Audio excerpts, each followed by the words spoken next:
মাগুরার সেই শিশুটির মৃত্যুর পর ধর্ষণের অভিযোগ করা মামলায় আসামিদের বাড়িতে ভাঙচুর করে আগুন দিয়েছেন স্থানীয় লোকজন।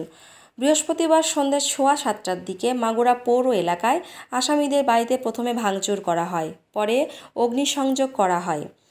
এর আগে সন্ধ্যা 6টার দিকে সেনাবাহিনীর একটি হেলিকপ্টারে শিশুটির মরদেহ মাগুরা স্টেডিয়ামে পৌঁছে।